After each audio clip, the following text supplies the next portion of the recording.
In this video, we'll learn about an array, what is an array, and how to declare an array and initialize an array. Then what are the methods of accessing elements of an array. So let us start with introduction to an array.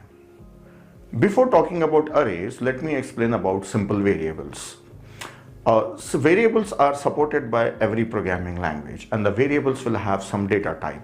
For example, if I declare a variable of type integer and whose name is x, and in this I want to store the value 10, then we know very well that at runtime variable x will get some memory.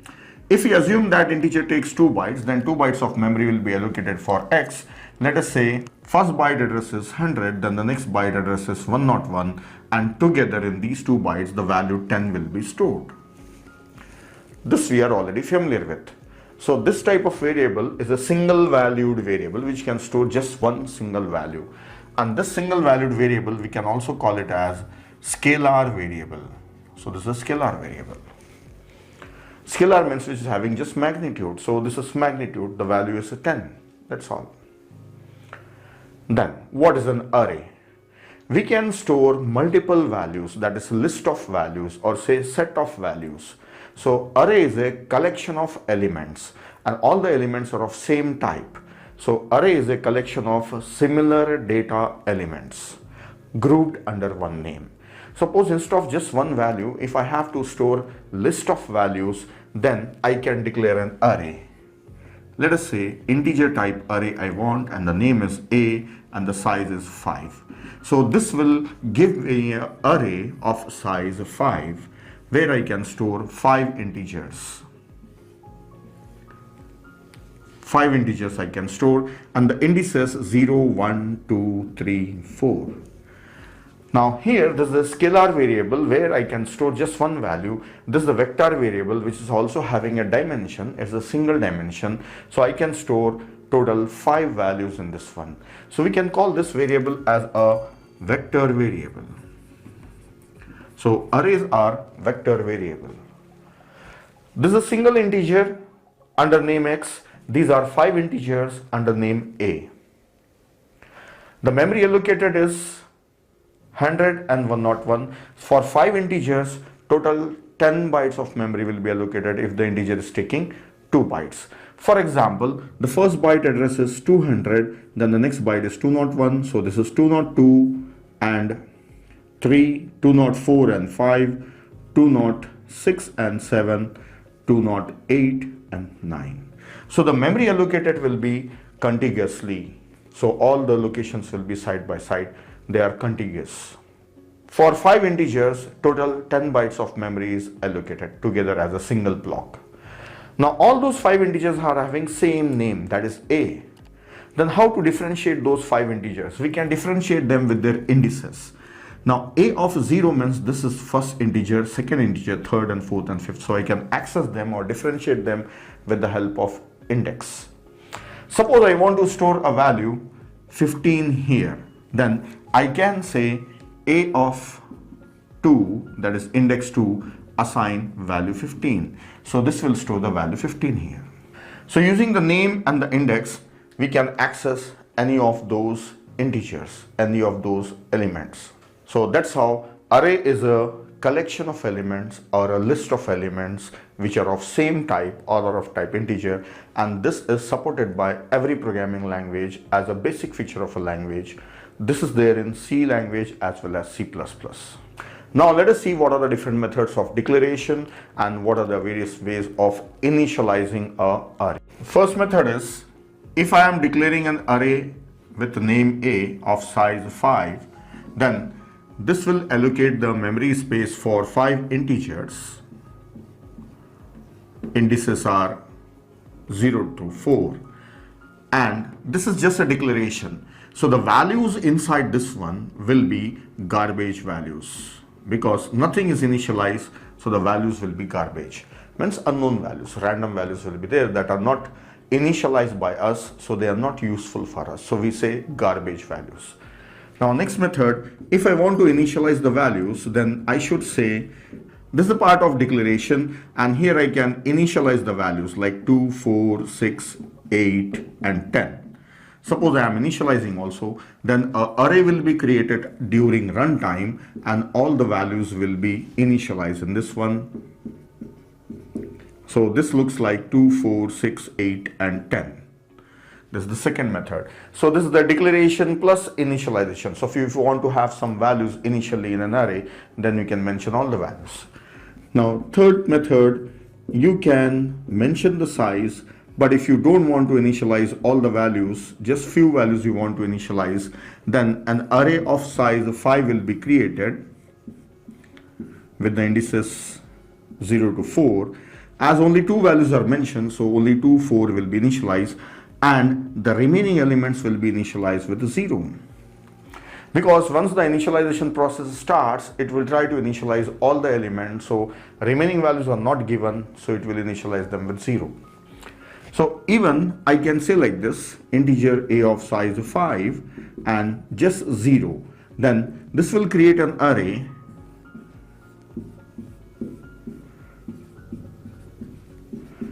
and initialize first one with 0, as it will continue initializing rest of them also. So it will initialize all of them with zeros. Then one more method is there for creating an array. Just you can mention the values 2, 4, 6, 8 and 10. Then depending on the number of elements you have mentioned in the initialization list, the array size will be same as that one. So an array of this 5 size will be created and it will be initialized with all these elements. So if I add one more element to this one, like let's say 12, then total size is 1, 2, 3, 4, 5, 6. So array of size 6 will be created and this will be initialized with these elements. So these are the various ways of declaration and initialization of an array. This is there in both C as well as C++. If you write like this inside the program, then during runtime, this is how it will work inside the main memory. Now next we will see how we can access all the elements of an array. Here I have an array of size 5 which is already initialized with these elements. So during runtime, the array will be created like this and the elements will be stored in these locations and their addresses also I have mentioned. The addresses will be contiguous. Now, how to access those elements? So if I want to print any value, so I can say printf. Suppose I want to print a value that is at index 0. So then I can say %d a of 0. This will print the value at index 0. Suppose I want to print the value 1, then I should make it as 1. So it means I can access all those values by just changing the index. A of 1, A of 2, A of 3, anything. Now if I have to traverse through an array, so traversing means visiting all the elements once. So if I have to traverse all the elements, then I can take the help of for loop, which will help me change these indices from 0 to 4. So this can be changing from 0 to 4. So first time 0, this will be the element, then next 1, then 2, then 3, then 4. So it will allow me to access all the elements by traversing through those elements. So for loop is used for accessing the elements in an array. So for I assign 0, I is less than 5 and I plus plus, and here I can mention I. Now I can access all those elements. So for loop is used for traversing through all the elements of an array. And the element can be accessed with the name of an array and the index. Now next let us see what are the ways of accessing a particular element in an array.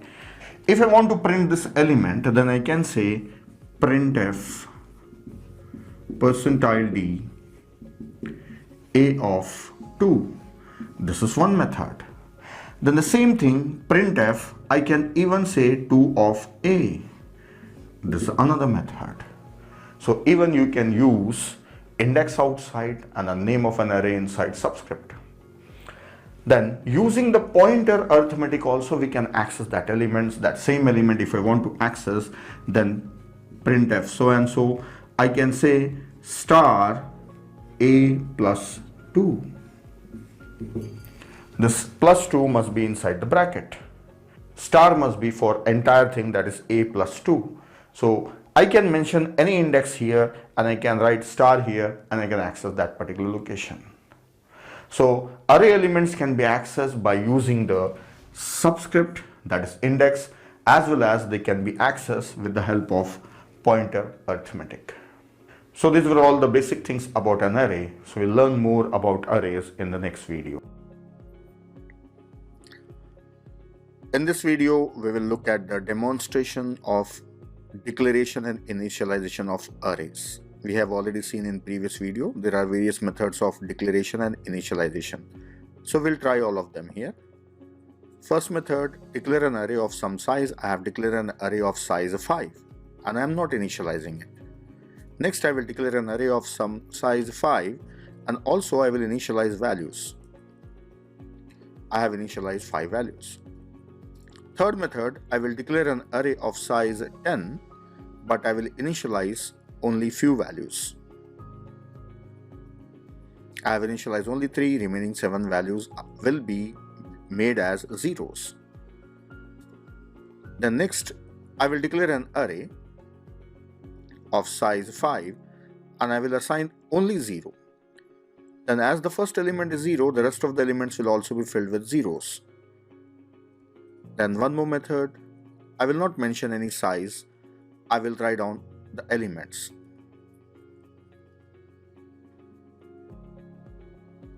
I have given 6 elements.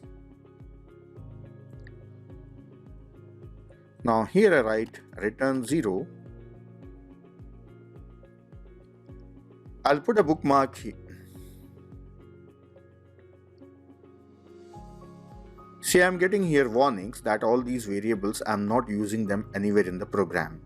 So if the variables are not used, then compiler is giving a warning. So the warnings are instant and the errors are also, you have observed, they are instant. So that is the benefit of using this editor, this Xcode IDE. I will run the program and show you how these arrays are created in the memory.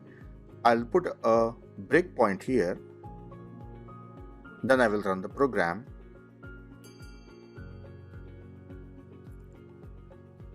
Here you can see in the debug area, that is in a watch, all the variables are shown here.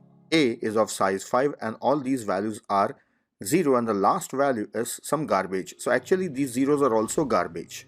It can be any number. Now next array, if you look at, it is filled with values 1 to 5. So here we have initialized array with 1 to 5. I'll close them. Now next array C, I have taken an array of size 10 but I have initialized only 3 numbers. Rest of the numbers will be zeros. Automatically they are initialized with 0, they are not garbage. And the D, all are initialized with 0, there is no garbage value here. These are the values that we have initialized them. And E, you can see I have not mentioned the size, but I have given 6 numbers here. So an array of size 6 is created. It is showing an array of size here inside this bracket and there are 6 elements 0 through 5. I'll stop this. I will remove these declarations and I will show you how the addresses of array locations are contiguous. I will print the addresses of array A. So for that I need a for loop.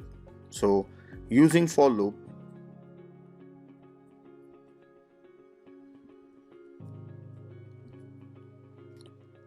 here I will print the addresses of all the locations. So for printing addresses, I should use %u and space, new line. Then I will print the address of A of I.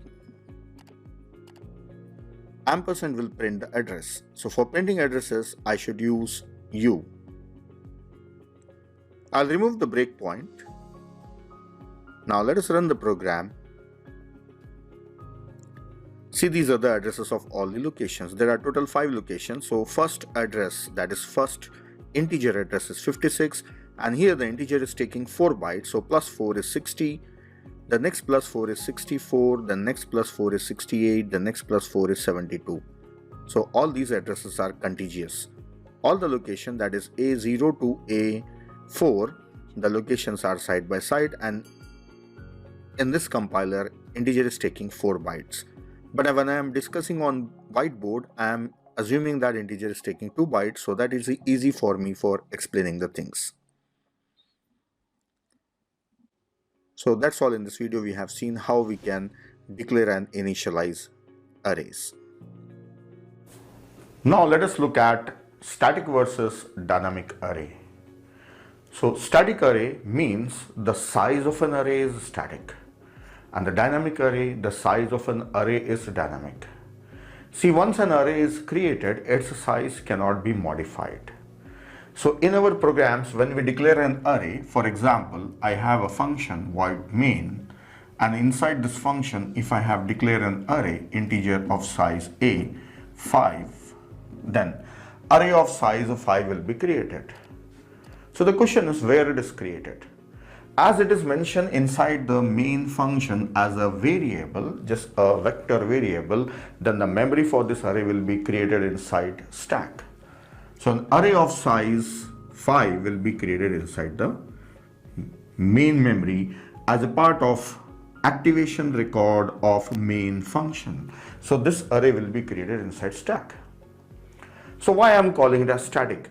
Because the size of this array was decided at compile time. Though the memory will be allocated during runtime only, memory cannot be allocated at compile time. So memory will be allocated during runtime, and the size of that memory was decided already at the compilation time. Definitely the size of an array has to be decided at compile time in C language. In C language, when you are mentioning the size of an array, it must be a constant value. It cannot be a variable. It must be a constant. So you must write some constant value there. But in C++, we can create an array of any size at runtime. So at runtime, a size of an array can be decided and it will be created inside the stack only. Whereas in C language, the size has to be decided at compile time only for the arrays inside the stack. Let us see in C++, suppose I have one variable n and C in n. So it means I am reading some input from the keyboard, the size of array as n. Then I can declare an array of some size n. So whatever the input comes from the keyboard, I can create an array of that particular size. So size of an array is decided at runtime. You can enter any value in n at runtime. So an array of that size will be created inside the stack. So size of an array can be decided at runtime in C++, but in C language it has to be mentioned at compile time only. This is the difference. And both these arrays are created inside the stack only. So there's no space to show you B also. So assume that B is also created inside the stack. So this part is in C language, and in C++ this is also allowed. Now next, we will learn how to create an array inside heap. So whose size and the type, everything is decided at runtime. Now one thing you remember, for accessing anything from heap, we must have a pointer. So first of all, I should declare a pointer. So I will declare the name of a pointer as a P. This is a pointer. Now where this P will get the memory? As A is a variable of type array, P is also a variable, so this will also get the memory inside stack. Now remember, in any language, when you declare a variable, the memory for that variable will go inside the stack only. Then when it will be allocated in heap, let us see. Now that pointer, I will use it for creating memory in heap. So then I should say P assign new int of size 5. Then the memory for 5 integers will be created inside heap, and this pointer P will be pointing onto that address. Suppose the beginning address of this contiguous memory is 500, assume that, then 500 will be stored in this pointer. So now the program can access that heap by coming onto the pointer and taking the address, and it can go there and access it. So heap memory cannot be accessed directly, it has to be accessed indirectly. Now one important thing I have to show you here, when you get the memory from heap, whenever you say new, then only you get the memory from heap. Otherwise, all the variables, whatever the variables you declare, they will get the memory inside the stack only.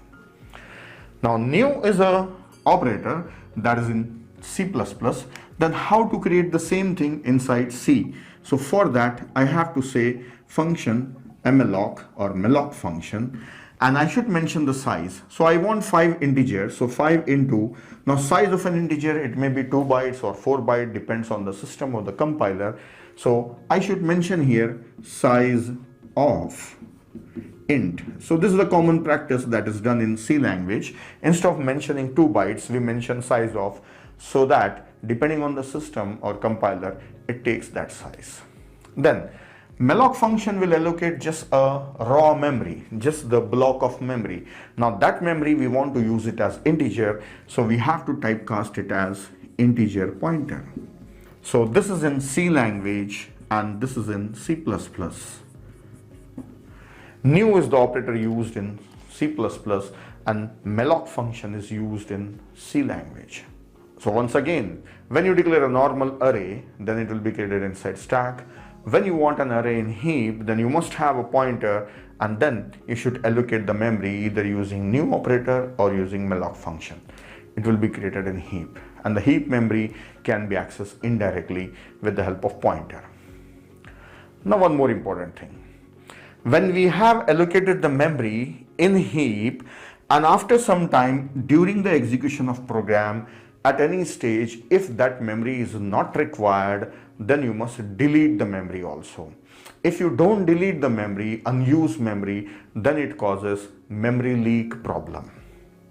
If the unused memory is not released, then it causes memory leak problem. So how to release the memory? In C++, we have to say delete P. But P is used for an array, so it must be mentioned here as a subscript. And in C language, say free P. So this is the method of deallocation in C++, and this is the method of deallocation in C language. So I have shown you the syntax for both the languages. So the main concern here is how to get the array inside heap. Now next we will see how to access that array from heap. And this is a normal array inside the stack and this is an array inside heap. Now how we access this normal array inside the stack? So for accessing any location, I should say a of 0 assign 5. So the value 5 will be stored here.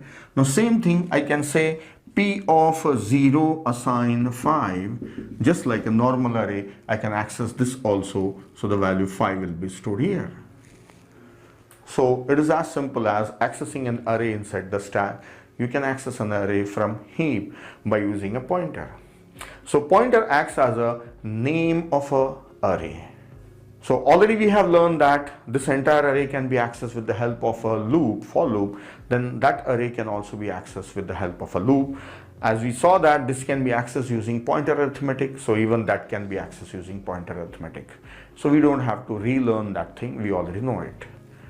Now the next important thing here is that wherever you create an array, whether you create it inside stack or you create it inside heap, once the array of some size is created, it cannot be resized. Its size cannot be changed. If at all you want to increase the size of an array, it is possible in another way, but it is possible only in heap. Stack array cannot be resized at all.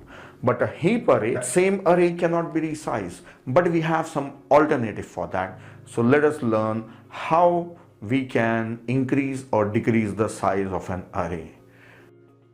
In this video, we will see what the methods of creating array, that is in a stack, static array, or inside heap. We have already seen this. We can create an array by just mentioning the size. So this array will be created inside stack. Next, for creating an array in heap, we must have a pointer. To that pointer, we can create an array in heap and assign the address of that array to that pointer. So here I will write on the code p assign. For allocating memory in heap, the function is malloc function. And suppose I want to create 5 integers, so we know that.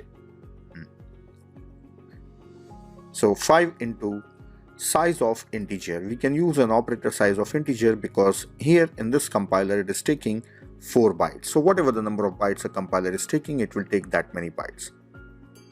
This malloc function will return void type of pointer, so it must be typecasted before use. So I will typecast it as integer type.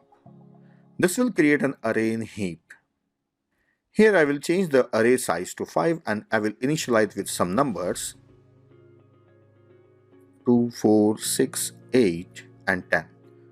Now this array what I have created just now using heap, I will initialize this array, that is p of 0 with 3.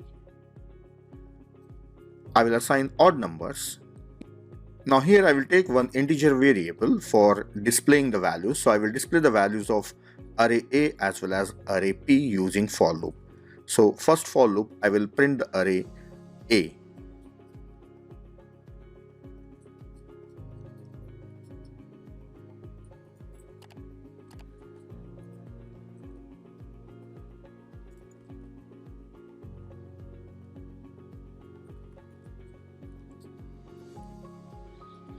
Yeah, with the for loop, I am printing all the elements of array A from 0 to 4. Same for loop I will copy here to print the dynamic array that is pointed by P. So I will write P of I here. Between these two, I just want a new line. So printf/n. So their results are displayed one after another. Next thing is I am getting a warning here that's unable to find the definition of malloc function. So for that I should include a header file that is stdlib.h. This function is available in stdlib.h, so this is gone. I will run the program and show you these are the two for loops used for printing the values of array A and array P to confirm really the arrays are created and they are holding those values.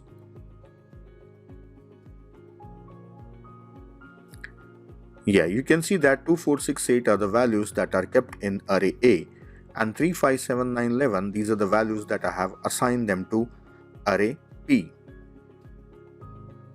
So in our programs, wherever we want to allocate array in heap, then this is the method using malloc function you can allocate memory in heap. I will put a breakpoint here and debug the program and show you. So here is a breakpoint on the return statement, then I will run the program. Let us see how these arrays looks like. See, this array A is having values 2, 4, 7, 8. Array is having values 2, 4, 6, 8, 10 and it is of size 5. So here in the brackets you can size 5. Then P is just a pointer, it's not an array. And this pointer is having so and so address. This is the address. Then P is pointing on the first element. As I have shown you on the board, whiteboard, that pointer will be pointing on the first element, but using that pointer you can access all other elements. So this is P of 0, that is 3. And plus 1 if you say you can access this one, or P of 2, P of 3, P of 4, we can access all these elements with the help of this pointer. So it's showing only one value when it is dereferenced. So star P gives value 3. The address of the array in heap is given here in the hexadecimal form. This is the hexadecimal number. So that's all. This is the demonstration of creating array in stack as well as in heap. Here already I have an array of size 5 that is created in heap and pointer is pointing to that array. So this is a pointer P and this is in stack, this is in heap. We know very well now. So this is pointing there. Suppose already it is having some elements. That size 5 is not sufficient for me. I want a larger size array. Then one method for increasing the size is take one more pointer, let us call it as Q, and create a new array of required larger size. Let us say I want an array of size 10. Then pointer Q will be pointing upon an array with a larger size 0, 1, 2, 3, so on.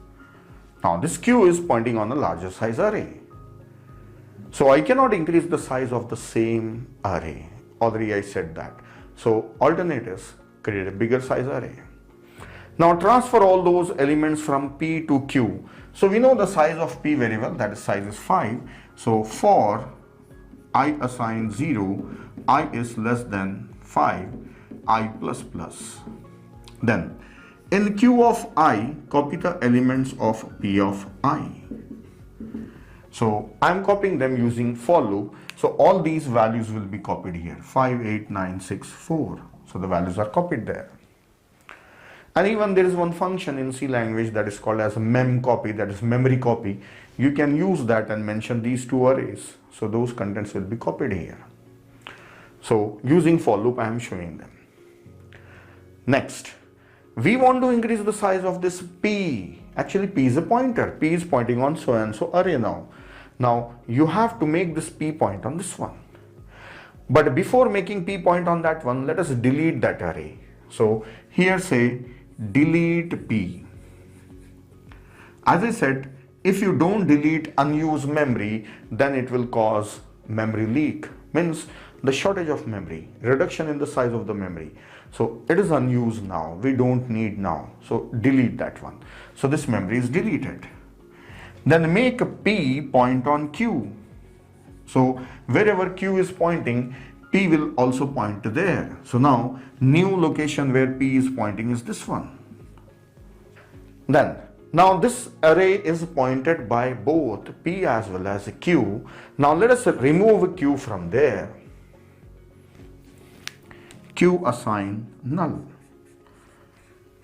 So Q will no more point on that one. This is null. So this is not pointing on this one. It's pointing on this P. Now if I say P, this is the array now. That array is gone. It is deleted. So it is removed from the memory.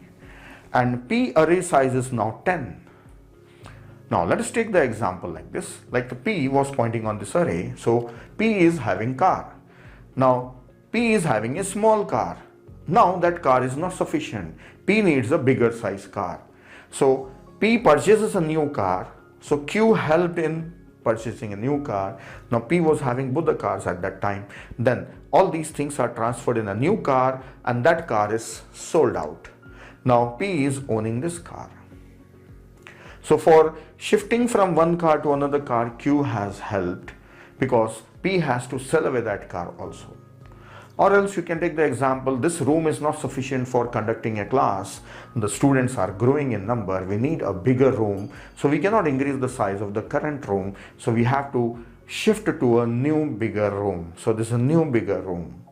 And all the students from that class are moved to this class. And there is a lot of free space for more students to sit in the class. So that's the idea followed for increasing the size of an array. So if you are not doing it, if some API is doing it inside programming, then definitely it is following this method because the same size array cannot be grown.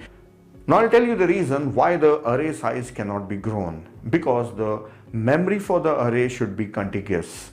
For example, the beginning address of this is 500 and 501, then this should be 2, 3, 4, 5, 6, 7, 8, 9, then the next location must be 10, 11. Now we don't know whether that location is freely available or not, or it is used by some other object inside the same program. So there is no guarantee that the next consecutive locations are free or not. If the consecutive locations are not free, then the array cannot be increased. That is the reason we say that array size cannot be increased. So rather than that, we will have another larger array and shift the elements. So this is about static and dynamic array. In this video, we will see how we can increase the size of an array when it is created inside heap. So for that, I will take one pointer P as well as I will keep ready one pointer Q. First of all, using P, I will create a array of size 5. So already we have seen how to create an array inside heap. Using P, I will create an array inside heap. Using malloc function, already we have seen how to do that. Malloc and of size 5, size of integer. So this will create an array of size 5. Now in that P array, directly I will fill up the values. I will insert odd numbers. P of 0 assign 3, then P of 1 assign 5. Likewise, I will fill up all of them. Now I will display that array P. So for that I will take one variable I for running a for loop. Here I will print all the values of an array P just to confirm the values are stored in an array. I less than 5, I plus plus. Now printf %d, then next line, I'll print the values from P of I. So this should print all the values from 0 to 4, that is 3 to 11. Let us run the program. Yes, I got the values from 3 to 11. Now suppose this array size 5 is not sufficient and I want a larger array, then same P I cannot extend its size, then I should take another pointer, that is Q. With the help of another pointer I should create an array of larger size. So here I will create an array of larger size, malloc. I will create an array of size 10, so size of integer. So Q will allocate memory in heap for an array of size 10. Now the values are already there inside P array. Those values I want them to be transferred to Q. So using a for loop I can do this. For I assign 0, I is less than 5, I plus plus. Then in Q of I should copy the values from P of I. This will copy all the elements to Q. Now this for loop that is used for printing the elements from P, I will just change it to Q. So let us see whether the elements are copied in Q or not. I will run the program. I should get all the elements that are 3, 5, 7, 9, 11 that are copied in Q also. Those elements should be printed. Yes, I am getting those elements. Now after copying at this line, I will say P assign Q. Now P is pointing on Q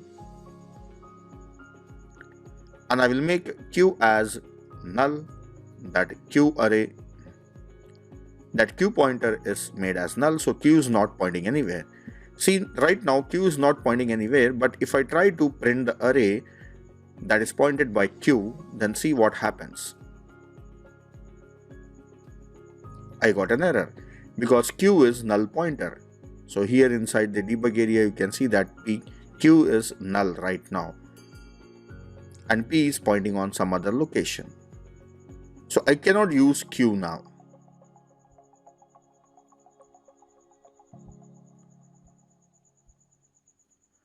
Now let us print the values using P.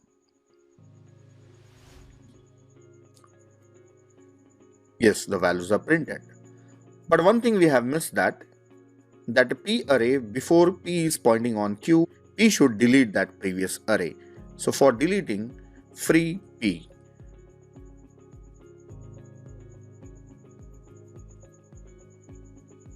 So after freeing that memory, P should point on Q, then Q should be made as null. Then I can access the array of size 10 with the help of Q pointer. So though I don't have extra values, I have only 5 values stored in a new array also, so I am displaying only 5 elements. Let us put a breakpoint here in the beginning of the program and debug this program. So let us trace it line by line and see how things are working. Now P is pointing to an address that is last 3 digits. If you see, if you look into this debug area, that is watch, pointer P is having address ending with 4F8, so it is pointing on this address.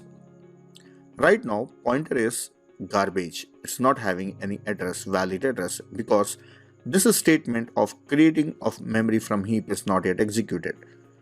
Let us continue execution. Now you can see that pointer P is pointing at an address that is ending with 9B0. I'll continue. Now Q is null right now. Q is null. So Q is not pointing anywhere.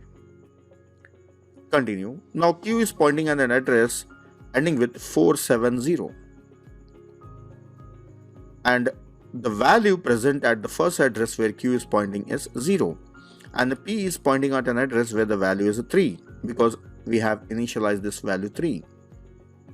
Q is just now created using this statement. So Q is having new address, but there are no values. Now let us run this loop. The values are being copied. Now you can see that Q is also having the first value, that is 3, and the address of Q, you remember, that is 470. It is 470, and P is 9B0. Now it is at this line, that is free P. Let us finish this line. So P is gone. The address is same in P, but that address is invalid because the memory is already deallocated. Now next line, this is very important line. P assign Q. So the address of Q will be given to P. That is 470 will be given to P. Yes, P is having address 470 and Q is also having address 470. Now next line, Q becomes null and P is still pointing on the same address. So P is pointing on a new array. So when I print these values, they are printed using pointer P. So that's all. I have demonstrated how a array size can be increased. I have written the code and I have shown you. See, I have done board work, and that same board work I have given a demonstration of that one. See, whatever we saw on whiteboard, that same thing I have demonstrated and I have shown you. Now wherever you require, you have to follow these steps for increasing the size of an array.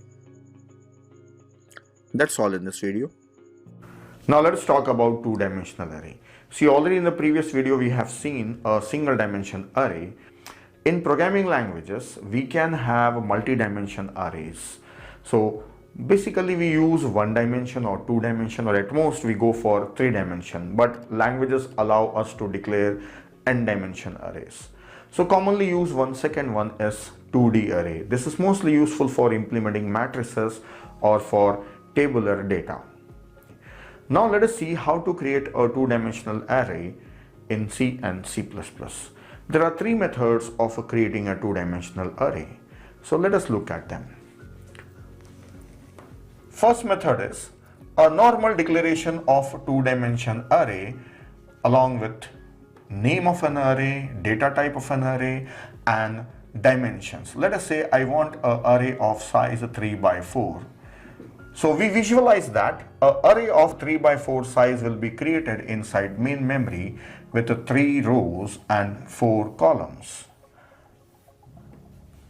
The indices will be 0, 1, 2 for rows and 0, 1, 2, 3 for columns. We represent a 2-dimensional array in rectangular form, that is like a box. But really the memory allocated will be linear. For example, if you want to look at the addresses, let us assume that the first byte's address is 200 and 201. Then this is 2 and 3, 4 and 5, 6 and 7. So this is memory for each integer. As we are assuming that integer take 2 bytes, so 2 bytes for each. This is 206 and 7, and this will be 8 and 9, 10 and 11, 12 and 13. So this means that in real, the memory will be allocated like a single dimension array with 3 into 4, 12 integers. So memory will be allocated like a single dimension array, but the compilers allow us to access that single dimensional array as a 2D array with a row number and column number. So any location if you want to access, then we can say A of, let us suppose here I want to write value 15, then I can say A of 1, 2, this is 1, row number, 2, column number, value 15. So we can access 2D array with the 2 indices, that is a row number and column number.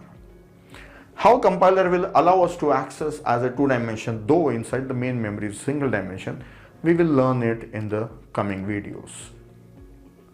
So if we want to initialize this 2D array, then we can directly mention the list of elements here, like 3 rows and 4 columns. So first row is having 4 elements, 1, 2, 3, 4, and the second row is having elements 2, 4, 6, 8, 4 elements are there, and third row is having the elements 3, 5, 7, 9. So a 2D array will be initialized.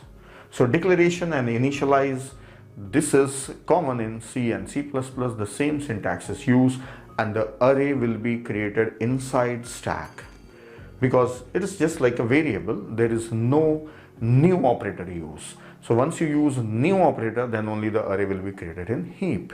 So this is the first method of creating an array inside stack. Now let us look at second method, how we can create a two-dimensional array. We can take an array of pointers. So this is a pointer and this is an array of size 3. So suppose I want the same size 3 by 4. So I have taken array of size 3. As this is an array, so normal variable, it will be created inside stack. But this is not an array of integers. This is an array of integer pointers. So I will draw that picture for that one. So this A will be created like this. And these are all pointers. So this is index 0, index 1 and index 2. Now I have just a array of 3 pointers. Now where is two-dimensional array? So I will create two-dimensional array in heap. So what actually I want? I want an array of size 4 so that this pointer is pointing there. Then again an array of size 4. Now again an array of size 4. So I should have 3 arrays of size 4 created in heap. So this is nothing but array of arrays. So there are 3 arrays and I have this array pointing to those 3 arrays, and together they form same two-dimensional array. So this is the second method of creating two-dimensional array. Let us see the syntax how I can create these arrays. So I have an array of size 3. So continuation of this one, I should say a of 0 assign new int of size 4. So an array of size 4 will be created whose address will be stored in a of 0. Similarly, I should do it for a of 1 assign new int of size 4, and I should do it for next location a of 2 assign new int of size 4. So I should create memory in heap for all those 3 arrays, and this array will be present in the stack, so it will be pointing there. Now even this structure I can access just like a normal array. Suppose I want to store a value here 15 1, 2, then I can say that array A, which is the pointer, A of 1 means this one, it's a 2 means this one. I can store value 15. So in the same way I can access it. So these were the 2 methods. Now I'll show you third method. But now let us look at third method. See, third method, I can take a double pointer. See, one was a two-dimensional array directly inside the stack. Now this is an array of pointers inside the stack, but actual arrays in the heap. Now almost everything in heap now. So for that I will use double pointer. So declaration of double pointer, integer star star a, asterisk asterisk a.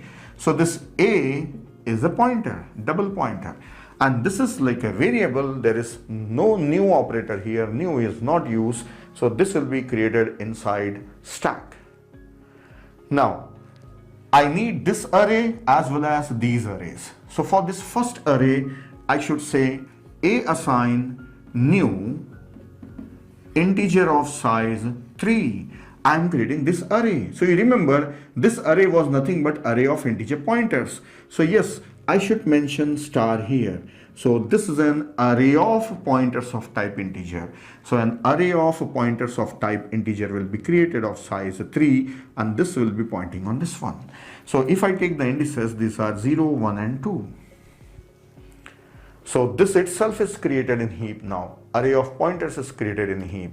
Now I will prepare other arrays. So I have to create these 3 arrays and assign them to these 3 pointers.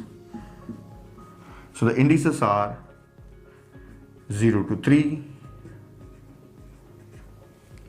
Now how to create those three?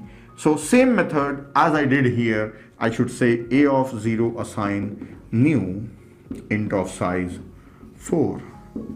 Then a of 1, a of 2 assign new. So that's all. The entire structure is in heap now. Only this double pointer is inside stack because this is new, this is new, this is new. So this is created with new and all three are created with new. Everything is in heap. So that's all. These are three methods. So these are the three methods of creating a two-dimensional array. Completely inside the stack, partial in the stack, partial in heap, everything in heap now. Now one more thing. See, every time I have used new operator. So if you want to know how it is done in C language, then you know very well that malloc function is used for allocating the memory. So wherever we have used new, we have to use malloc function there. Because in C language, malloc means memory in heap. Now last thing, how to access this two-dimensional arrays. These two-dimensional arrays can be accessed using nested to for loops.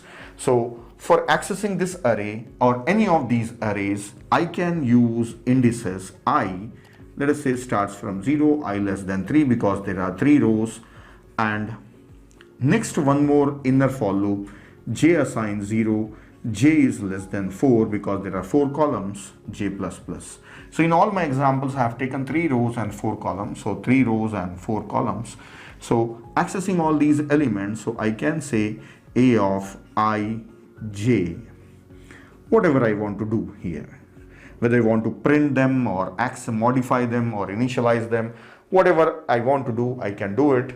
But this will help me traverse through all the elements in a two-dimensional array, row by row. So it will access like this. First this element, next. Then it will come to next row, all the elements in a row, then next all the elements in a row. Now for accessing all the elements in a row, this is the loop. For different rows, changing the rows, this is the loop. Outer loop is there. So that's all. These are the few basic things that one must know about a two-dimensional array. So I have explained them. Now let us continue with the other topics in an array. In this video, I'll give you a demonstration for creating two-dimensional arrays. In the previous video, in the whiteboard work, I have shown you what are the methods of creating a two-dimensional array. So just we'll look at those methods and verify them here and see how to do that. In our remaining part of course, wherever we require two-dimensional arrays, we may be using any one of these methods. So let us see the method. The first method I have shown you is we can create an array inside the stack. So a normal method that is provided by the compiler, if you follow that method, an array will be created inside stack. Suppose I want an array with 3 rows and 4 columns. So this is a two-dimensional array of dimensions 3 by 4. If I want to initialize, then every row I should initialize it. So the first row is having values 1 to 4. Second row is having values even numbers. Then third row I will take the values odd numbers. So there are 3 rows and each row is having 4 elements because there are 4 columns. So this is the way we can create a two-dimensional array. This will be created inside stack. Remember this. Then the second method is I can take an array of pointers of size 3. So this 3 is for rows. Now columns are not created. So this array of pointers will be created inside stack. Then to each location in this array, I can create an array in heap and assign it. So for each location, I will create an array inside heap and assign it.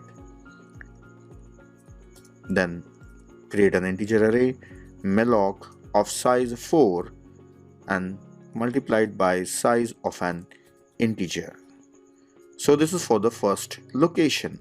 Then I have 3 such locations. So I will copy this code and paste it for the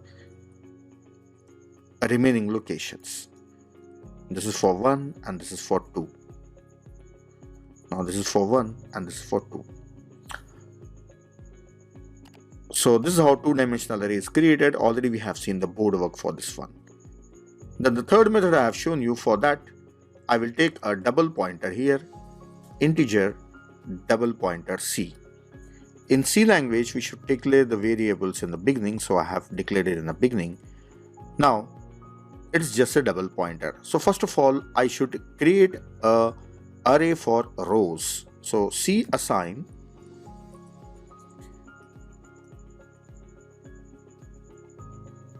integer double pointer malloc. It's a size of 3, that is size of integer pointers.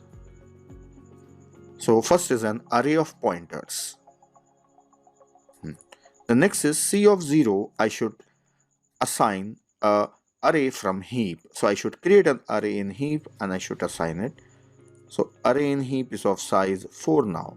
So this is for first row. 4 into size of integer. Then same code I will copy it and use it for rest of the rows. Yes, this is for 1 and this is for 2. See, this first rows itself are created in heap, and the rest of the arrays, 3 arrays, are also created in heap. And here rows were created inside the stack, and these arrays, that is 3 arrays, are created in heap.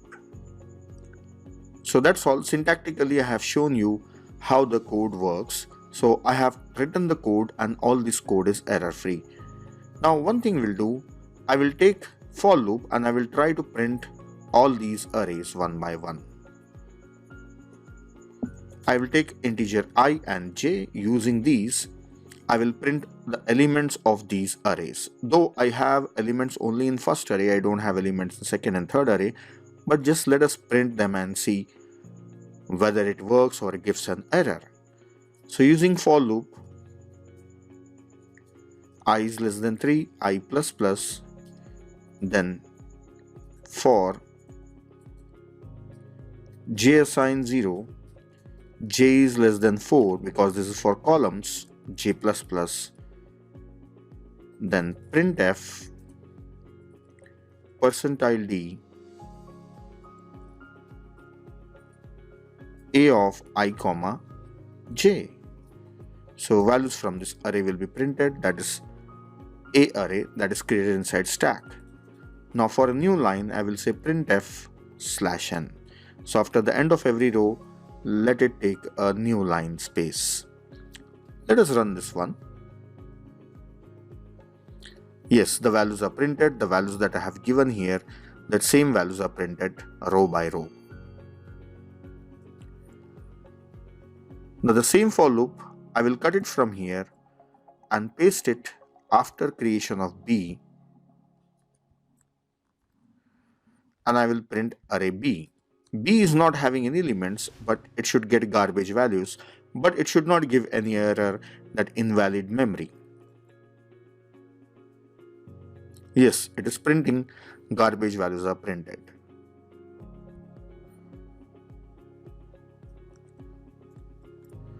Then same 2 for loops, I'll use it for C to verify whether it will allow us to access that memory or not.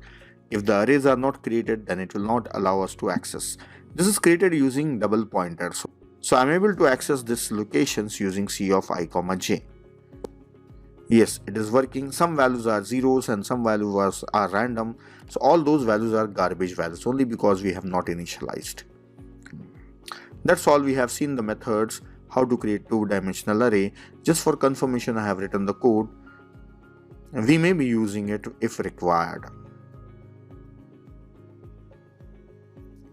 That's all in this video. Now let us learn how a compiler handles array or manage array. So what are the issues that it has to deal with? So for explaining that, I will take an example of simple variable, that is scalar variable. See, in our programs, we use variables as names for representing some data. But when compiler converts into machine code will not have variable names. During execution for this variable, let us say 2 bytes of memory is allocated and the addresses are 100 and 101. Suppose during execution this is the memory allocated. This variable x represents this address And the value 10 has to be stored at that location, means at this address 100. So basically machine code should refer the location with their addresses, not by name. Then compiler has to convert name into an address. When the address can be known, when the memory is allocated. When the memory is allocated, during execution. So it means the memory for the variable is allocated at execution, then only the address can be known. Then how compiler will write down the address at compile time. So that's what we will learn about this issue in array, that is a vector variable. Here we have an example array which is already initialized in my program. Then during execution time, memory will be allocated for the array and the values will be stored in corresponding locations. Assume that these are the addresses. Now in my program, if I have written, I want to access a of 3 and there I want to store the value 10. So it means I want to store the value 10 here. Then this statement in my program has to be converted into machine code, which is referring to this address, that is 206. The address is 206. So compiler has to refer to that location, that is 206. So how this code of our program will get converted into machine code? So actually compiler needs address of a location a of 3. So how it is obtained? So at compile time the address cannot be known. So compiler will write down a formula for obtaining the address. So how that formula looks like, let us see. See, this is the name of an array and this is the first address of an array. So this first address we can call it as L0 or location 0. And the name of an array is called as base address of an array. So any location in an array, index in an array can be accessed with the help of base address. Let us say L0. So L0 is the base address, that is 200. So this is the starting address of an array. Then which index I want to access? This one. Its address is how much? 6. So this address I want to access, that is 3 into 2. This gives me 206. So why 3? This is the index that I want to access. Then why 2? Because each integer takes 2 bytes. 2 bytes. So it means from the base address of an array, location 0, I want to access a third index where each index takes 2 bytes. So the final address will be 206. So using this formula, the address 206 can be obtained. So I will convert that into a formula. This is L0 plus 3 into size of an integer. So address of a of 3 is obtained like this. Now for address of any location a of I, how it can be obtained? L0 plus I into index into. Now this is an example of integer array, so 2 bytes. If it is float array, it may be 4 byte, character array may be 1 byte, double array, it may be 8 byte. So depending on the data type, the number of bytes taken by each element may vary. So I have to take the size of the data type. So we use a variable that is W.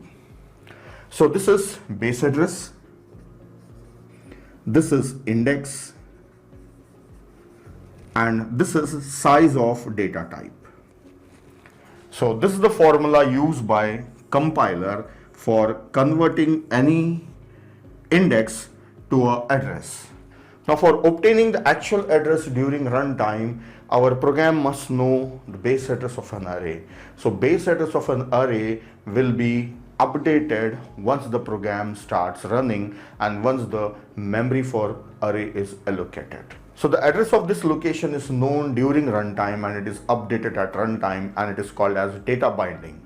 So if you want to study about this one, you can study about systems programming or assembly language programming. There you can learn about these things. So here we have learned how a compiler generates the formula. So this is a formula for address and this is not actual address. So this is a logical address. And this is not a direct address. This is related to base address. So this is also a relative address. So the formula is a relative formula based on base address of an array. Some compilers allow declaration of an array from starting index 1 also. Then how the formula will change? Let us look at it. I have modified the declaration. Suppose in some XYZ language, an array can have indices starting from 1 to 5. Then this will be index 1 and the last index will be 5. Now, if I want to access any location in an array that is A of 3, this location I want to modify it to 10, then how the formula is written by a compiler. So for the address of a location A of 3, the base address, that is 200, plus, see, third index is this one, so it has to reach here, that is 204. So it should be 3 minus 1, 1 less, because the indices are starting from 1 onwards, into 2. So this will be 204. So for any index, address can be obtained by A of I is, this is location 0, L0, and this is index I minus 1 into, this is the word size, that is the data type size, that is a W. So this is the formula if the indices are starting from 1 onwards. So this is not there in C, C++, but this used to be there in old languages. They used to allow array declaration from any starting index. So programmer can have an array start from 0 also, 1 also. But in C, C++, it is strictly from 0 only. A reason why? Why in C, C++ we cannot have array indices starting from 1 onwards? Let us see this. We have seen the formula for array indexes starting from 0 also. So just I will recall that formula, that was I into W. And this is index starting from 1 onwards. So this is the formula. So the difference is there is one arithmetic operation extra, that is minus 1 is extra. So if you count the number of operations, 1, 2, 3, and here there are only 2 operations. So one operation is extra. So as this is an array, for accessing each location, I have to use the formula. So if there are n location, then this operation will be performed for n times if I'm accessing all the locations. So though it's a matter of a single operation, that is just one operation extra, but it will be slower depending on the size of an array. If the size is very large and I'm accessing all the elements, then it will be really slow. It will be affecting the time taken by a program. That is the reason C, C++ languages, they allow array indices starting from 0 only, because the formula have just less number of operations and it is faster than this formula. So that's all about single dimension array. Now we will learn about two-dimensional array. Let us see how a two-dimensional array is managed or handled by a compiler. In our program, we declare a two-dimensional array like this. Suppose I am declaring an integer type array of dimensions 3 cross 4, 3 rows and 4 columns. Then this is how 2D array we draw on paper. We visualize that this is how we got a two-dimensional array. Any element we can access with the help of its row number and column number. So this is A of 2, 1. But the reality is, during execution, the actual memory allocated will be linear. It will not be in terms of rows and columns, but it will be like a single dimension array. So total 3, 4, 12 locations are there. So here we will have 12 locations of type whatever you have mentioned here. So it's an integer, so 2 bytes I am taking here. Now these are total 11 location, and assuming that the starting address is 200, so on 2 bytes I have increased, and the last bytes address is 222 and 23. Now the problem is how the elements of two-dimensional array are stored in single dimension array. How the mapping is done. So there are two methods of mapping. First one is row major mapping, and second one is column major mapping. So these are the two representations of a 2D array mapped on a single dimension array. So we call it as row major mapping or row major representation, column major mapping or column major representation. So we'll learn about both. So first let us look at how a row major mapping is done. Let us look at row major mapping. See, we assume that we have a two-dimensional array and the elements are organized like this. But the reality is they are stored in a single dimension array. How they are stored? So they are stored row by row, row by row. So in row major mapping, the elements are stored row by row. So I will copy these elements row by row. So first row elements are A00, 01, 02, 03. So I will write them here. A00, this is the first value in the first row, 01, 02 and 03.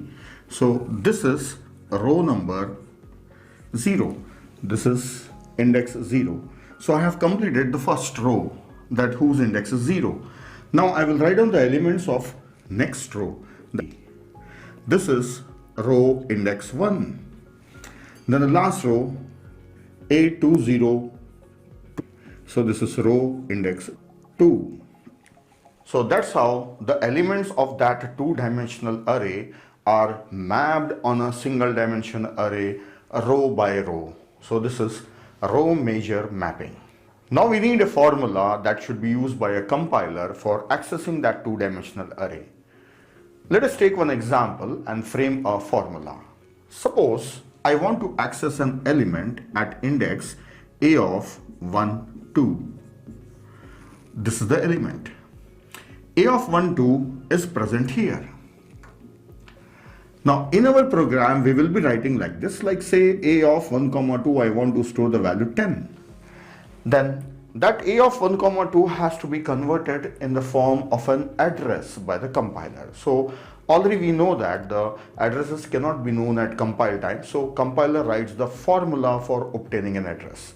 So let us observe what should be the formula. So for getting the address of a location A of 1, 2, this ADD is for address. Now to reach here, that is 1, 2 that is present here. To reach here, the starting address is 200, okay, 200. Then I should leave all the elements of one row, that is row 0. I should leave all these elements.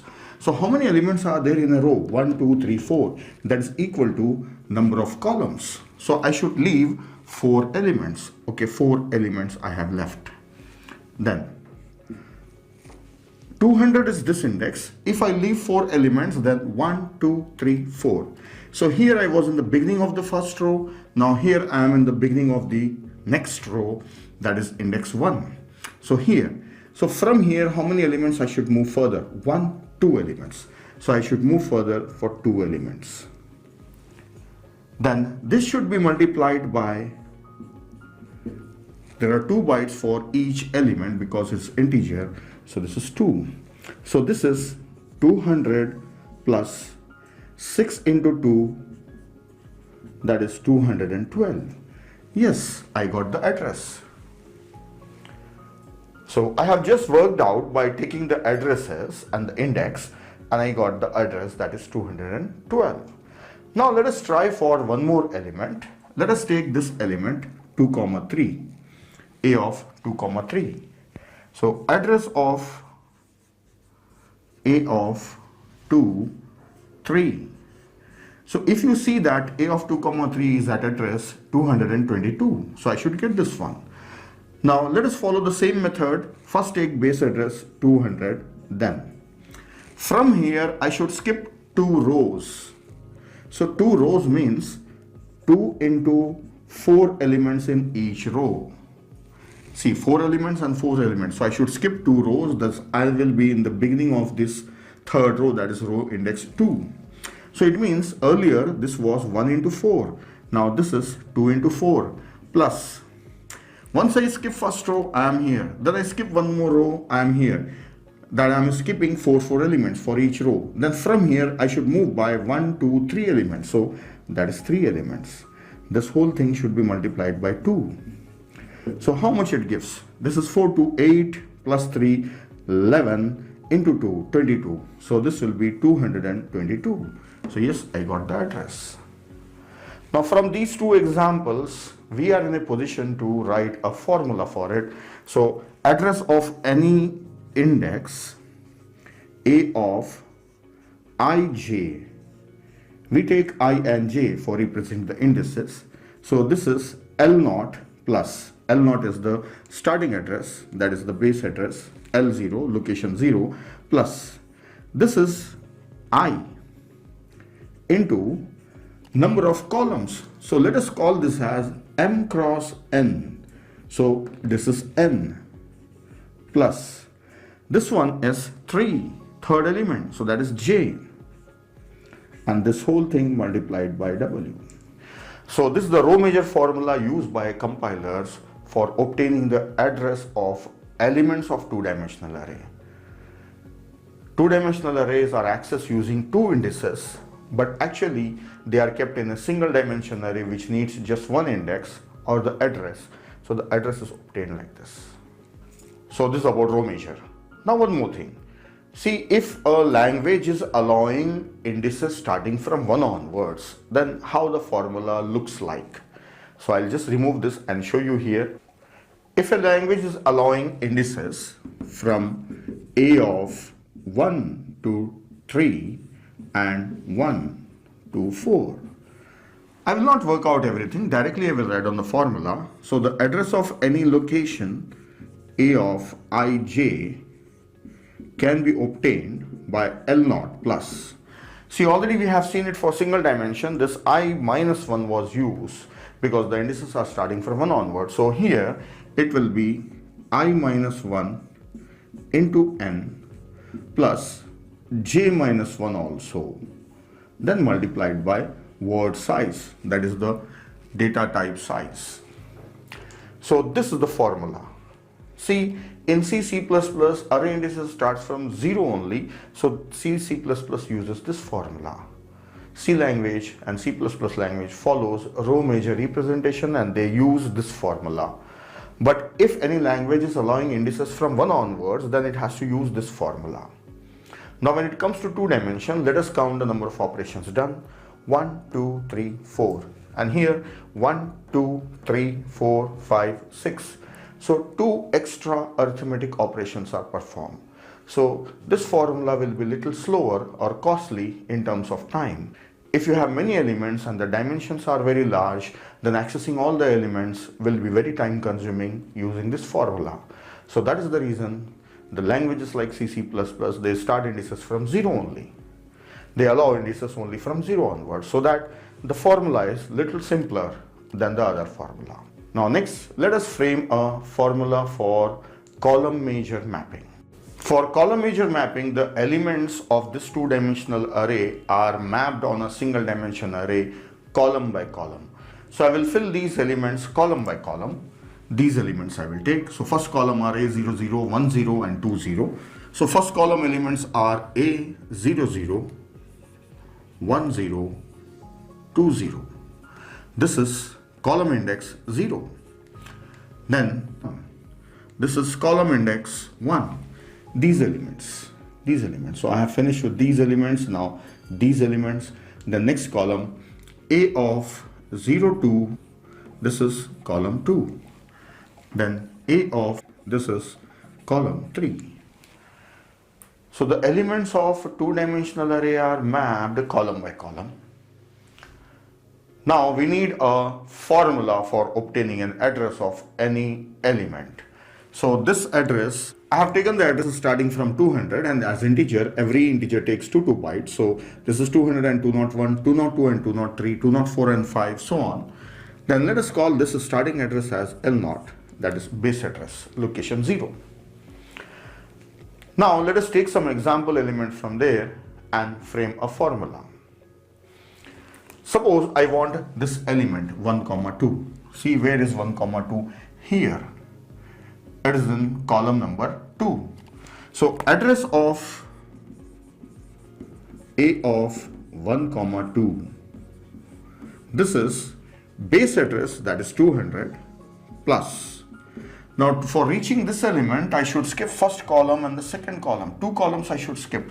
So 2 into, how many elements are there in each column? 1, 2, 3, 1, 2, 3. So columns are having 3 elements. So that is equal to the number of rows, M, that is 3. So 3, then plus. Once I have skipped column 0, I am here. Then I have skipped column 1, I am here. Now from here, how much I should move? Just one element. So you can see that This is 2 comma 1, so this is 2 comma 1. And this has to be multiplied with number of elements that are W. So this will be 3 to 6 plus 1, 7 into 2, 14. So this is 214. And you can see that the index of A of 1 comma 2 is 214. So that's how we got the address of a given element. Now let us take one more element, that is A of 2 comma 2. Now let us take one more element, that is A of 1 comma 3. 1 comma 3 is here. So how to get the address of that one? So the address of A of 1 comma 3 is 200 plus.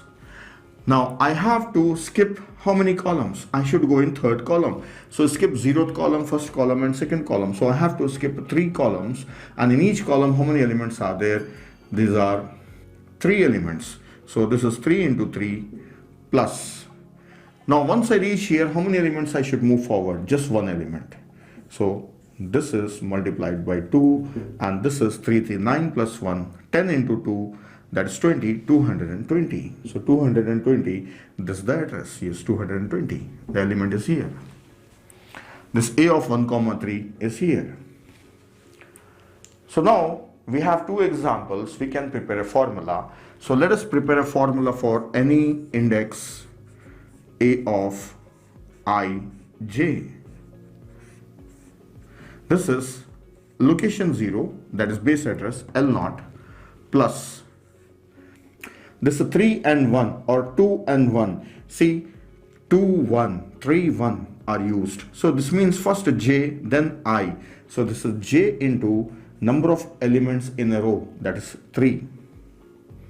Number of elements in a column, that is equal to number of rows, 3. So this is m, plus 1 is taken at the last, so this is I, that is row number. This is multiplied by W. So this is the formula for column measure representation or column measure mapping. I will write down row measure mapping formula also just below this one, so that we can see the difference between them. This was row measure formula L0 plus I into N plus J multiplied by W. So in row measure, I was used first, then J, but in column measure, J is used first, then I. So I can say that in row measure, we go from left to right, and in column measure, we go from right to left. So first J, then I. So first J, then I. In row measure, first I, then J. So this is for row measure, and this is for column measure. Now let us observe one more thing here. See, these 2 formulas, how many operations they are having? Plus, plus, multiply, multiply, plus, plus, multiply, multiply. So both the formulas are having same number of operations. So in terms of time, both are equally efficient. So a compiler may follow row measure mapping, or it may follow column measure mapping. So if you are designing your own compiler, then you have option to select any one. Both are equally efficient. There is no difference in them. We can't say one formula is better than another in any situation. But C++ follows row measure formula. This one, they follow row measure formula. So that's all about that's all about two-dimensional array. We have discussed how row measure and column measure mapping is done, and we have seen the formula for index starting from 0, and also we have seen the formula for indices starting from 1 also for row measure. Now for column measure, you can devise the formula. So you know well that only I minus 1 and j minus 1, minus 1 has to be taken. Then we get the formula for indices starting from 1 onwards. So that's all in this topic. Let us prepare a row measure formula and column measure formula for 4-dimension array. I'll show you the approach. Then using same approach, we will see a row measure column measure formula for 3-dimensional array also. So here already I have an example of a 4-dimension array. Array name is A, data type is something, and the dimensions are D1, D2, D3 and D4. Now for the address of any location whose indices are I1, I2, I3, I4, then what should be the formula? So let me prepare the formula for row measure. In two-dimensional arrays, already I have explained that row measure is done from left to right and column measure is from right to left. So we will go from left to right. So let us take, first is I1, the first index, into multiplied by, leaving first dimension, multiply rest of all the dimensions. So this is a D2 into D3 into D4. Now second index, that is I2. I2 is multiplied by, after dimension 2, all the dimensions should be multiplied. So this is a D3 into D4, dimension 3 and dimension 4. The next is index 3, I3. So the third index, I3, after third index. So after third dimension, all dimensions should be multiplied. So only D4 is there. Then plus, last I4, fourth index. After fourth dimension, everything should be multiplied. So nothing is there. So multiplied by W. This is the formula for row measure mapping of a 4-dimension array. So you might have observed what is the procedure for preparing the formula. So for every index, we take the dimensions after those dimensions. For I2, we take all the dimensions after D2. So this is the approach. We have taken it from left to right. Now I will write the formula for column measure. Column measure formula, address of, now for column measure, already I said that for row measure we go from left to right. For column measure, we go from right to left. So let us prepare the formula. L0 plus, first one is index 4. So I4 multiplied by, see, this is dimension 4. So take all those dimensions before dimension 4. So D1, D2, D3. D1 into D2 into D3 plus. Now this one, we are moving from right to left. So next is I3, index 3. So go to dimension 3 and take all the dimensions before dimension 3. So this is D1 and D2. So multiplied by D1 and D2 plus I2. I2 multiplied by, go to dimension D2 and take all the dimensions before that. So that is D1 plus, this is I1 multiplied by W. So that's it. This is the approach for preparing the formula. Using 4 dimension, I have shown you how to write row measure formula and how to write column measure formula. Now using the same approach, we can write the formula for any dimensions, any number of dimensions. So even 2D was following the same approach, but this is a very small problem. So we have seen it thoroughly with the diagrams and everything. But here I am showing you directly the formula. Now based on this formula, by observing this one, we can prepare a general form of this one for n dimensions. So let us prepare a general formula for n dimensions for row measure mapping. So I am showing it for row measure mapping. Let us take same formula. I will generalize it for n dimensions. L0 plus, see, all these terms are added. See, this is one term, then next this is the term, next this is the term, next this term. So total 4 terms are there, 4 terms are added. So for addition we use sigma. And here I1, I2, I3 and I4 is used. So I and its subscript, that is I1, I2, I3. So I will call it as P. So P takes the values from 1 to, it is going up to 4. So instead of 4, just make it n. So this will be for n dimensions. So P takes the values from 1 to n, so for n dimensions. So this will become I1, I2, I3, I4 and so on up to n dimension. Next thing, every index is multiplied by dimensions. This I2 is multiplied by D3 and D4. So it is multiplied by product of dimensions. So this is a product of dimensions, product of dimensions. So product of pi we can use of D. Now these dimensions are taking subscript from 2, 3, 4. So this is just 3, 4. So whatever I is, this is 1. So this is 2, 3, 4. So this is taking the values after P. So this is DQ and q takes the values from p plus 1 to n.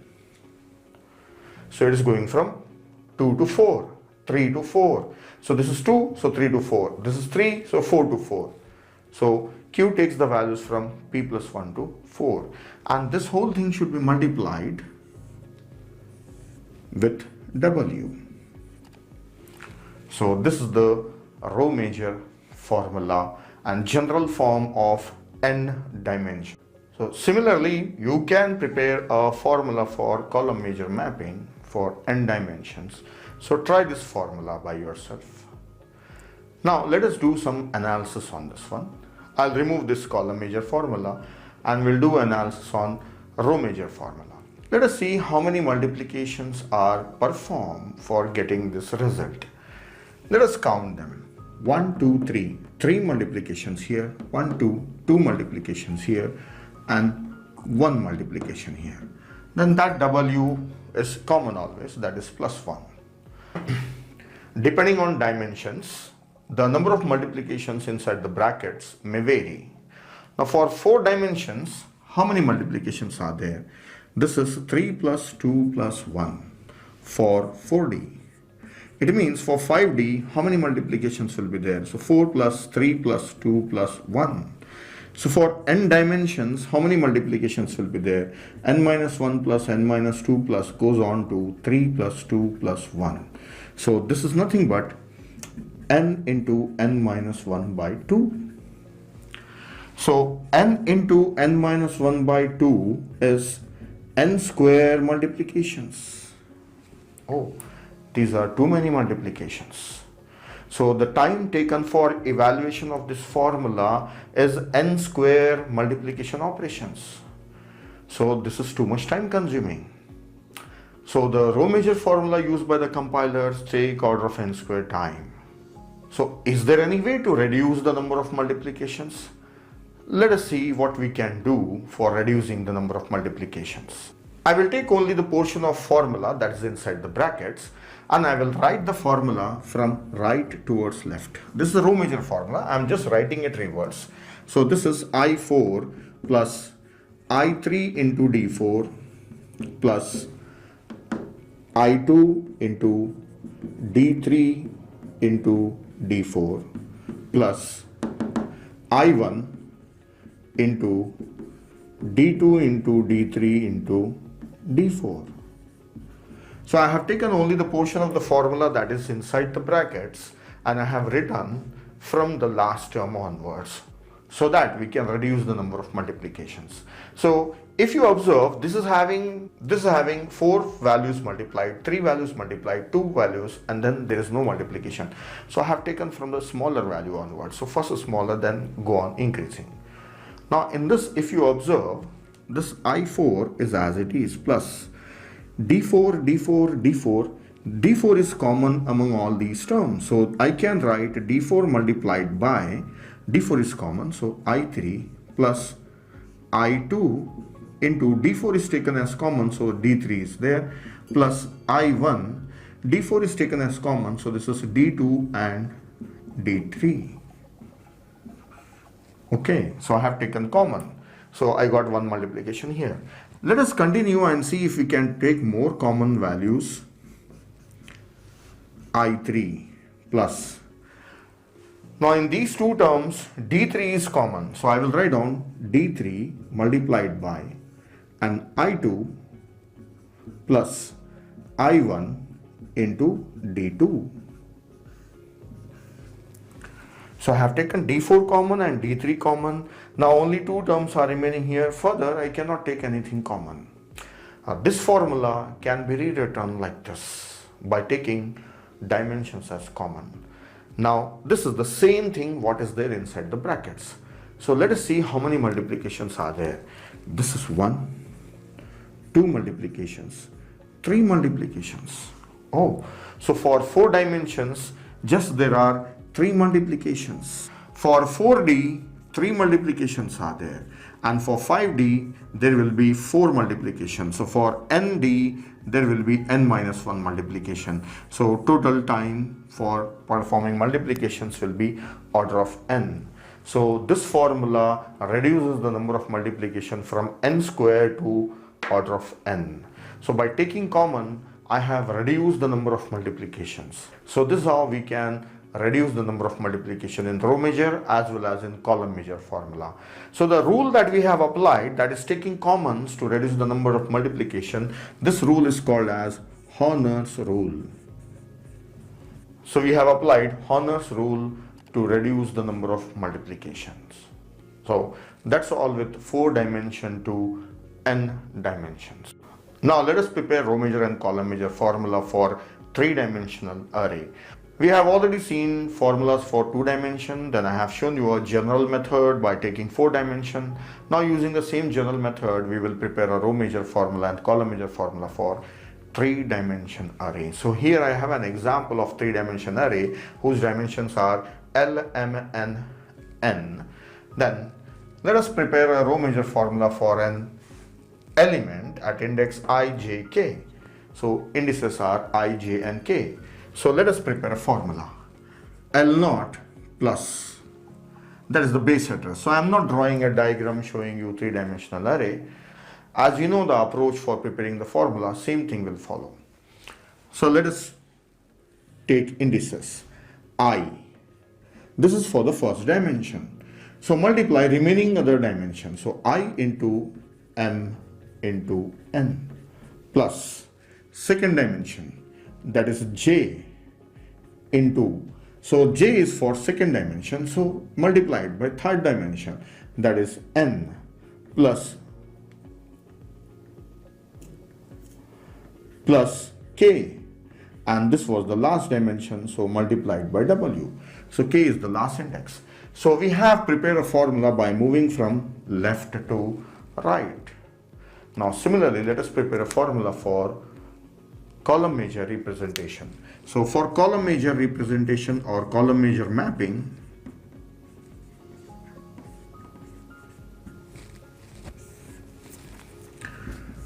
address of A of I, J and K, this is, we will prepare the formula by moving from right to left. So this is L0 plus, first take K. K multiplied by, K is for last dimension, so multiply with M and L. So LM we will write L into M. Plus, next index is J. So J multiplied by, J is for second dimension, so take L. Then plus I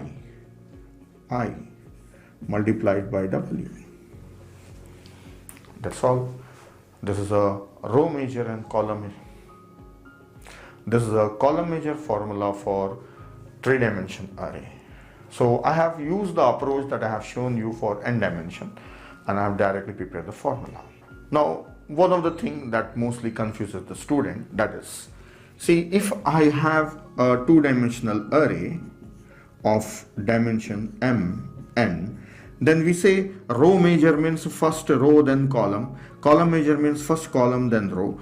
Then if suppose we have 3 dimensions, then what? Row measure means what? So already I have explained this one, that row measure means go from left to right, and column measure means go from right to left. Don't say first column then row, because there are 3 dimensions. So if this is row, this is column, then what is this? So instead of giving a name, let us avoid giving any name to that one. Let us say for row measure left to right, for column measure right to left. So that's all about 3-dimension formula.